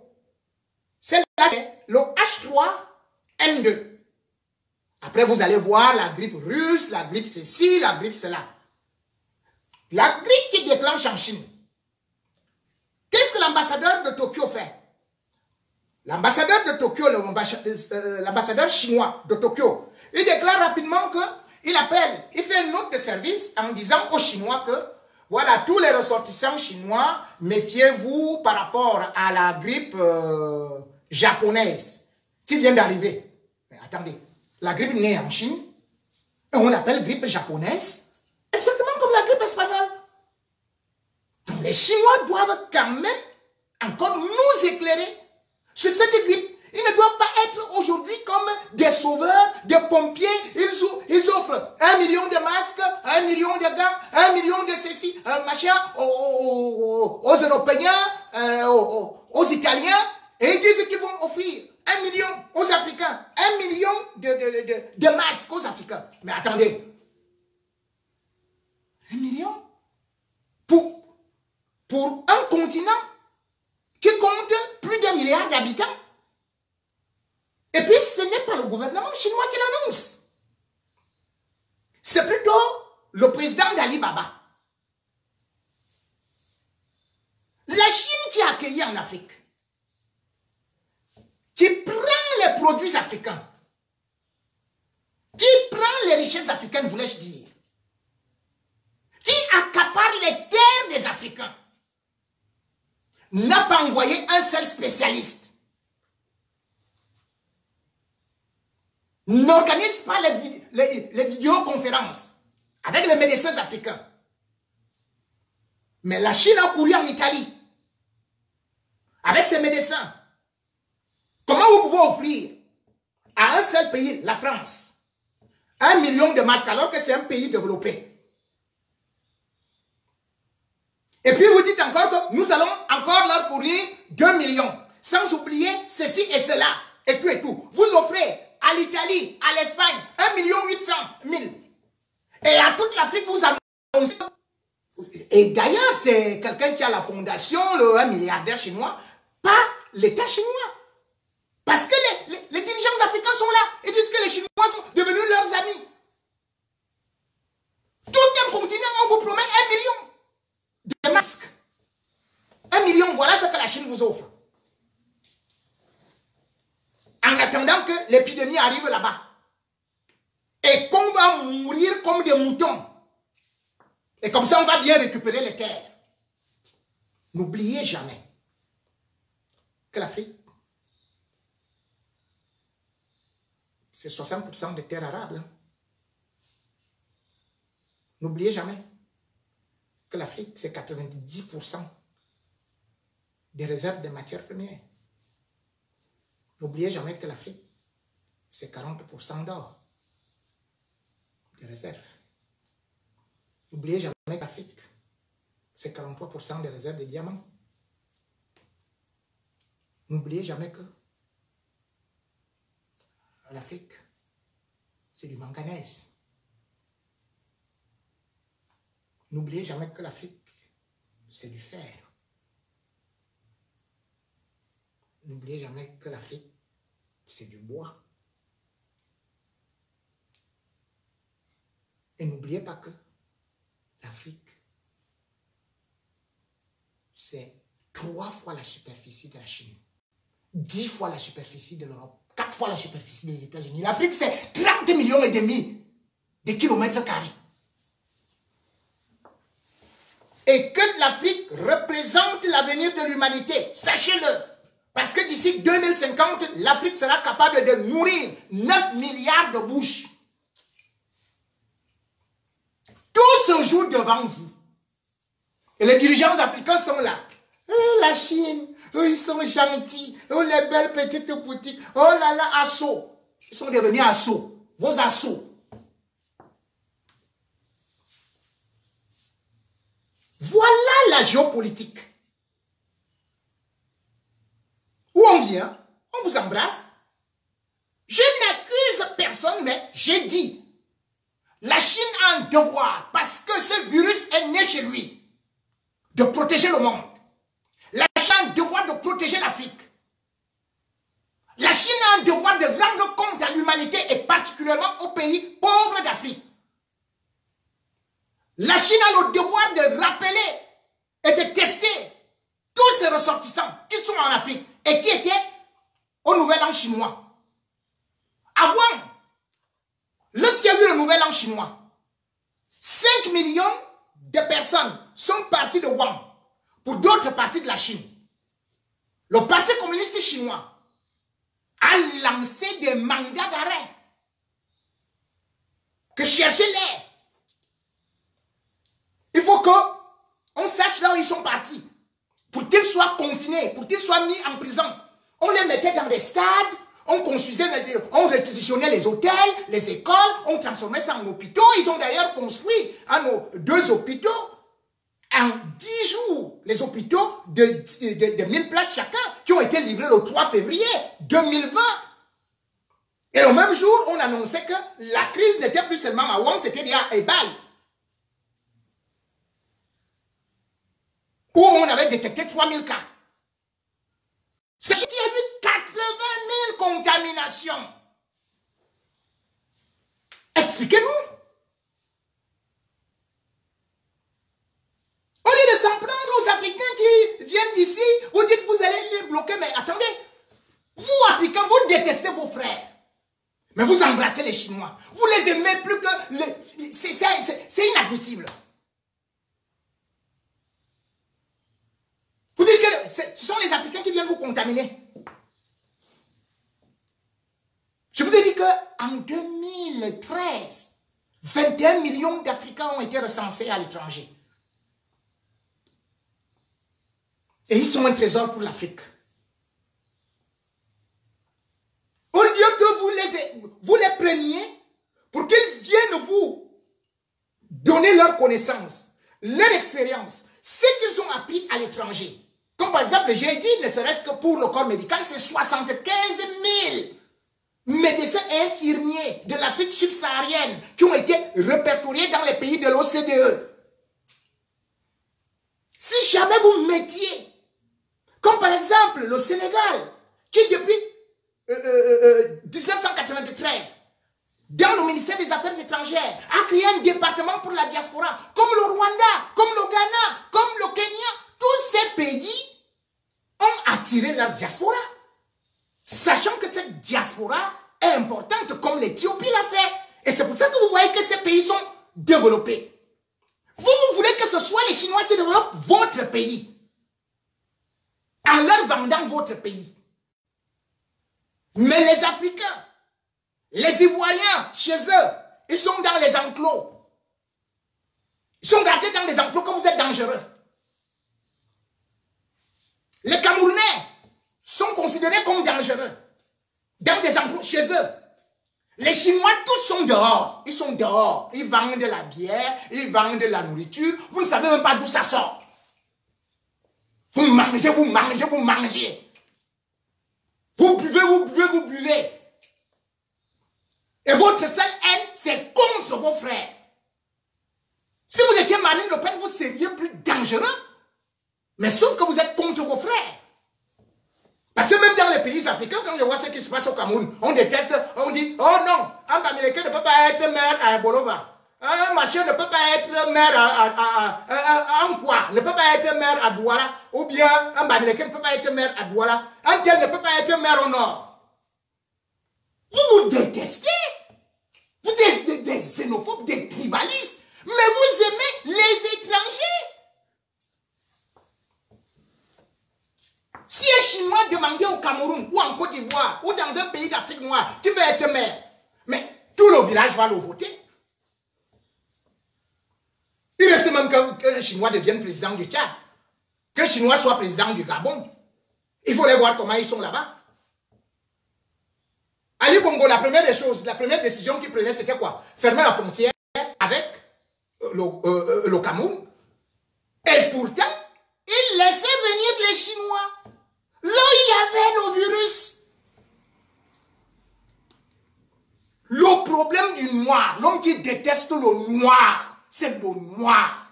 Manque de solidarité, jalousie, sorcellerie, aigri.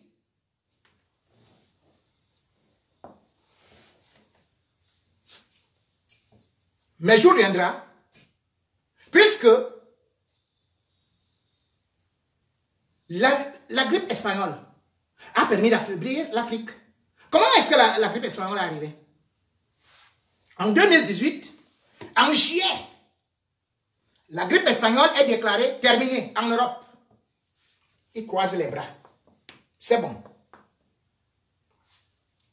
Directement, les colons entrent dans les bateaux. Tous ceux qui étaient infectés, ils arrivent donc en Afrique. En Afrique du Sud et partout dans tous ces pays-là. Résultat des courses. Le premier ministre de ce qu'on appelait à l'époque l'Union sud-africaine, qui est devenue aujourd'hui la République du Sud, on l'appelait Louis Botha. Il était de la lignée de Peter Botha, qui est devenu président de l'Afrique du Sud là, avant Frédéric de Klerk et Mandela. Vous savez, il est mort de grippe espagnole. Et lorsque la grippe espagnole est arrivée en Afrique, Vous vous rendez compte? C'était un taux de contamination entre 20 et 80%.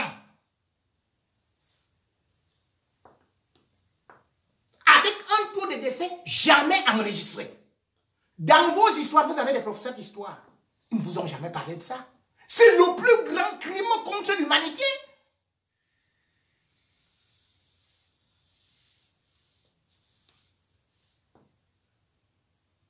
Et dans les livres d'histoire, vous allez seulement voir les victimes de la France, les victimes des États-Unis, les victimes de l'Italie, les victimes de tel autre pays européen, les victimes du Royaume-Uni, comme je disais tantôt, et tout, et tout. Mais après, vous allez encore voir quelques victimes de l'Amérique latine. Mais on ne vous donne pas les victimes de l'Afrique, qui sont copieusement cachées et dont ils ont sous-estimé jusqu'à mettre 6 millions de morts. Et dans la même logique, l'Inde n'était pas concernée. Or, quand les colons sont arrivés en Inde, ils ont fait part de la même façon, la contamination. Et puis les Indiens, ils croyaient encore à leurs escorts, et tout, et tout, et tout. Vous savez combien de morts il y avait eu là-bas?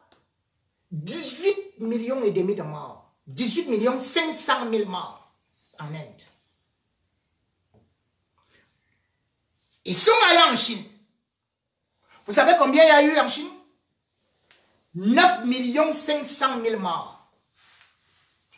La Chine a compris ce que ça peut être une grippe et ce que ça peut être une arme biologique. Que personne ne viendra jamais vous dire que oui, c'est une arme biologique. Ils vont vous dire que non, le serpent a fait l'accouplement avec le mouton. Le mouton est parti aussi faire l'accouplement avec la chèvre. C'est alors que la chèvre a décidé de rentrer faire l'amour avec le chien. Et quand le chien a décidé d'aller s'accoupler avec la vache, c'est là dont il y a eu une mutation de quelque chose. Et quand on est venu pour manger la chèvre, il y a un éleveur qui avait embrassé la chèvre ou bien la vache au niveau de la... Voilà comment le virus est né. C'est ce qu'ils vont vous expliquer. Les histoires de 1001 nuits, les légendes, les contes de fées, les choses qui n'existent pas, mais qui ne sont pas scientifiquement prouvées. Personne n'a jamais prouvé cela. Ils tournent les gens en rond, en bourrique. L'Afrique aurait fait. Comme la Chine. La Chine vient d'être pauvre. Mais la Chine a décidé, dans ses formations universitaires, scolaires, d'introduire d'abord l'autosuffisance alimentaire, dont l'agriculture, puis maintenant la recherche. Le ministère de la Recherche en Afrique, on ne connaît même pas. Ils ont déjà même trouvé quoi? Puisque la seule chose que le docteur en recherche sait faire, c'est qu'il va en bas, et après avoir été à l'université pour faire quelques petits cours là, le docteur en recherche, le professeur en recherche, il prend l'étudiante, il va chercher sous le jupon et sous le string. Recherche sous le string, tu cherches quoi? Tu comptes le nombre de... Mais je ne comprends pas. C'est ça votre recherche? Aucun résultat. Mais liquidez tout ce monde-là. Licenciez-les, ils ne servent à rien. Donc on paye les gens qui produisent jamais de résultats depuis les indépendances. Pas de médicaments. Mais attendez, vous voulez dire que le Maroc fait comment pour produire ces médicaments?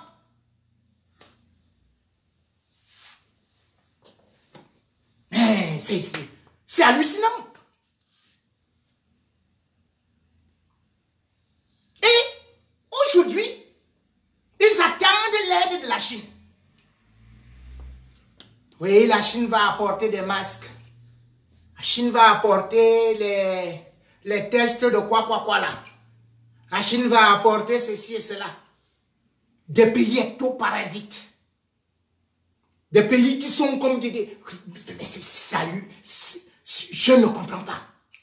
Et dans tout ça, les pays africains sont dirigés par les hommes les plus lettrés de la terre. Qui, quand ils arrivent à la télé, je suis docteur en professeur de quoi là. L'autre recommence aussi sa part. Moi, je suis alors le super docteur, super agrégé de ceci. L'autre reprend. Mais vous faites même quoi? Vous servez à quoi?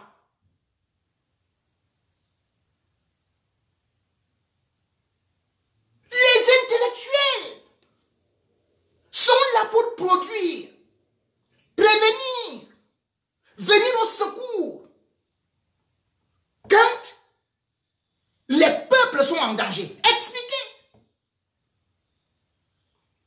Les seules choses qui intéressent, ils vont sur les plateaux télé pour insulter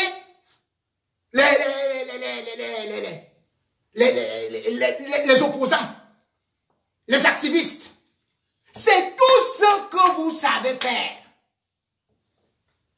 Les pays africains, au lieu d'investir dans les hôpitaux, ils investissent dans le matériel de guerre. Vous voulez faire la guerre contre vos frères? Rien que vos frères, quel pays africain a déjà conquis le monde? Votre seule conquête, c'est d'écraser vos frères. Écraser les opposants. Mais, où sont les recherches? Pourquoi vous n'investissez pas dans les hôpitaux? Et c'est pour ça que beaucoup de gens me trouvent parfois et disent que mais, tantôt ils critiquent Ouattara, tantôt ils le félicitent. Je dis, mais bien évidemment, il n'est pas en ça. Mais j'ai vu sa politique au niveau des infrastructures, mais aussi sur le plan sanitaire, puisqu'il est venu avec la couverture maladie universelle. Alors que Biya a 38 ans au pouvoir, il n'a même jamais songé à ça. Voilà 5 CHU qui sont déjà en Côte d'Ivoire. Et mieux, à Adéoué, il y a eu en 2017 le début de la construction de l'hôpital interrégional social. Et vous savez combien est-ce que ça a coûté? Puisque, bon, c'est pas encore fini, puisque le délai, c'est 4 ans.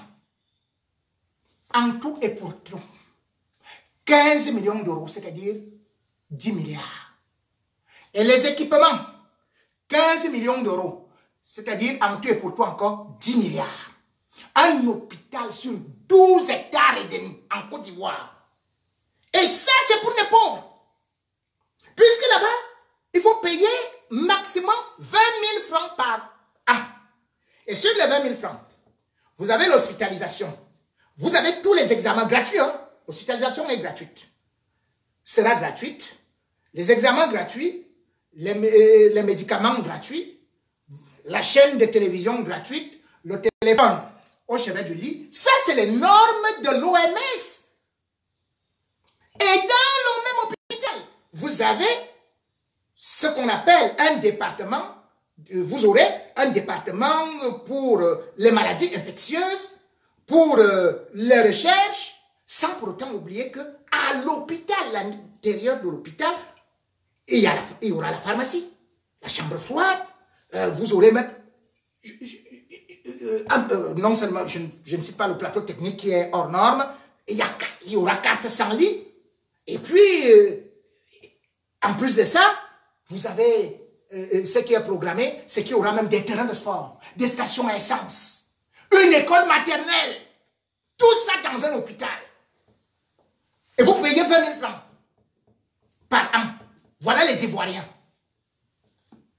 Pendant ce temps, Biya prend 3 000 milliards, 3 000 milliards, mon Dieu, pour organiser la canne. Pas un seul hôpital. Vous là, plus vous l'avez soutenu. Dès que vous mourrez là, vous partez directement, on vous met au stade. On va vous enterrer dans les stades. Il n'y a pas de souci. On va vous soigner dans les stades. Avec le mendimozon. On va vous soigner dans les stades. En vous purgeant avec le piment. On va vous soigner dans les stades. En appelant le marabout. Applaudissez. Oh là là, le stade il est beau. Regardez Japoma. Ils mettent ça partout, hein, Japoma. C'est ça, une réalisation sociale. Le Cameroun a besoin de ça, avait besoin de ça. Vous n'avez pas de route, vous n'avez pas d'eau. Macky Sall, les Ouattara disent, lavez-vous les mains. Vous aussi, vous pouvez vous laver les mains. Puis il y a des coups.